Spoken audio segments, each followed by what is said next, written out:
નમસ્તે મિત્રો, આજે આપણે બનાવીશું ઘરે જ એકદમ ટેસ્ટી પાવભાજી, જેને એકદમ બહાર જેવો સ્વાદ આવશે અને એકદમ સારો રંગ પણ આવશે એનો. એટલે વિડિયો એન્ડ સુધી જરૂરથી જોજો. સૌ પ્રથમ આપણે એક કુકર લેશું અને કુકરમાં 2 મીડિયમ સાઈઝના બટેકાને મેં અહીંયા ધોઈ અને છાલ ઉતારીને આવા નાના ટુકડા કરી લીધા છે અને હવે તેને આપણે કુકરમાં નાખી દઈશું.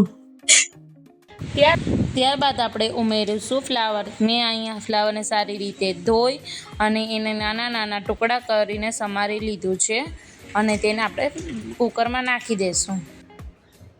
પછી તેમાં આપણે થોડા વટાણા નાખી દઈશું. એને પણ મેં સારી રીતે ધોઈ અને લઈ લીધા છે. તમે આમાં તમારી રીતે જે પણ શાકભાજી ઉમેરવું હોય તે ઉમેરી શકો છો. હવે હું આમાં અડધી ચમચી જેટલું હળદર ઉમેરું છું. 1 ચમચી જેટલું આપણે અહીંયા મીઠું ઉમેરી દઈશું. મીઠું તમારા સ્વાદ અનુસાર તમે નાખી શકો છો. હવે હું તમને એક મારી સિક્રેટ ટિપ્સ કહું છું. હું આમાં થોડો પાવભાજીનો મસાલો પણ ઉમેરું છું. અગર તમને મારા પાવભાજીનો મસાલાની લિંક જોતી હોય તો મને જરૂરથી કોમેન્ટમાં કહેજો. હવે આપણે આમાં થોડું પાણી ઉમેરીશું.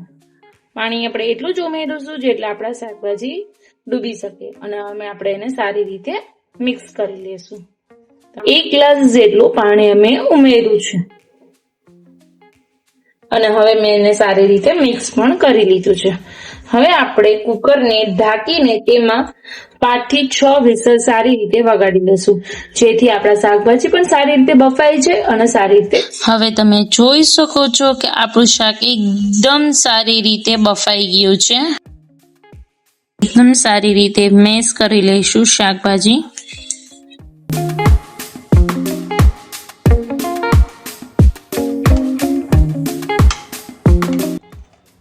હવે આપણે પાવભાજીનો વઘાર કરવા માટે એક કડાઈ લઈશું. તેમાં 3 ટેબલસ્પૂન જેટલું આપણે તેલ એડ કરીશું. તેલ ગરમ થયા બાદ આપણે તેમાં જીરું ઉમેરીશું અને ત્યારબાદ આપણે એમાં હિંગ ઉમેરીશું. હિંગ ઉમેર્યા બાદ આપણે અહીં 2 મેં ડુંગળી ઝીણી સમારેલી છે તેને આપણે વઘારમાં નાખીશું અને સારી રીતે બધું મિક્સ કરી લેશું.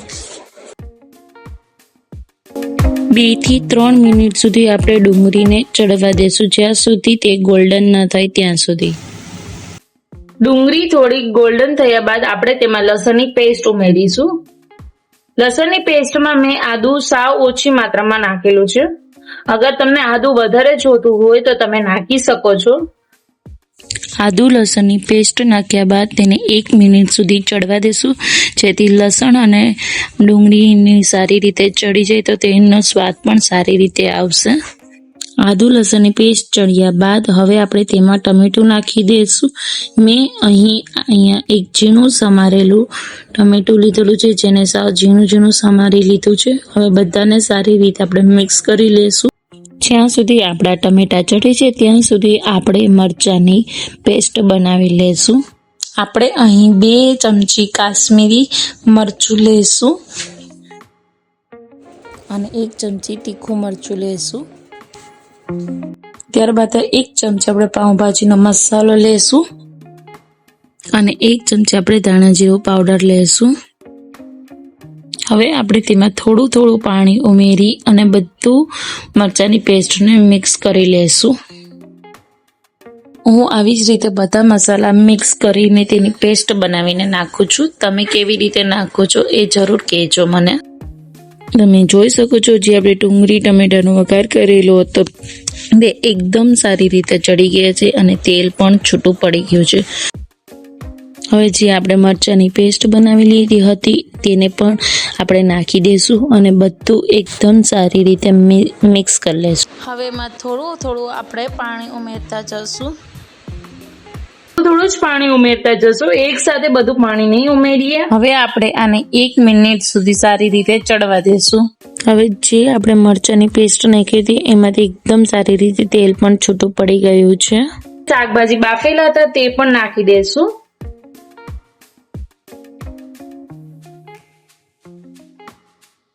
એકદમ સારી રીતે હવે આપણે તેને મિક્સ કરી લેશું. આમાં આપણે થોડું પાણી ઉમેરીશું. મેં અહીંયા અડધો ગ્લાસ જેટલું પાણી ઉમેર્યું છે.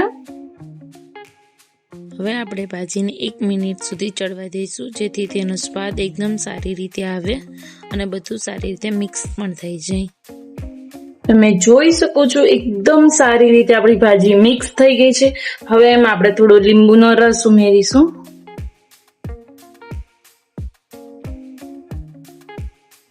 અને થોડા ધાણા ઉમેરીશું.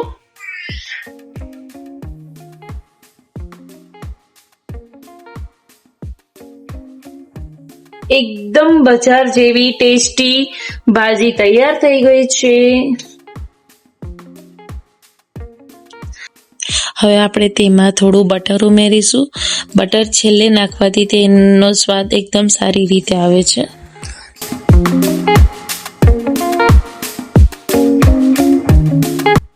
બ્રેડ શેકવા માટે આપણે થોડું બટર ઉમેરીશું અને 1 ચમચી જેટલી આપણે ભાજી ઉમેરી દઈશું. પછી આપણે પાવને બંને સાઈડ સારી રીતે શેકી લેશું. હવે તેને આપણે ડુંગળી અને ટમેટાથી સર્વ કરીશું. અને તૈયાર છે આપણી ગરમા ગરમ ટેસ્ટી માર્કેટ જેવી પાઉંભાજી. તમે પણ આ રીતે પાઉંભાજી બનાવજો અને મને કોમેન્ટમાં જરૂર કહેજો કે તમને મારી પાઉંભાજીની રીત કેવી લાગી. તો વિડીયોને ગમ્યો હોય તો લાઈક કરજો અને ચેનલને સબસ્ક્રાઈબ કરવાનું ભૂલતા નહીં. Thank you.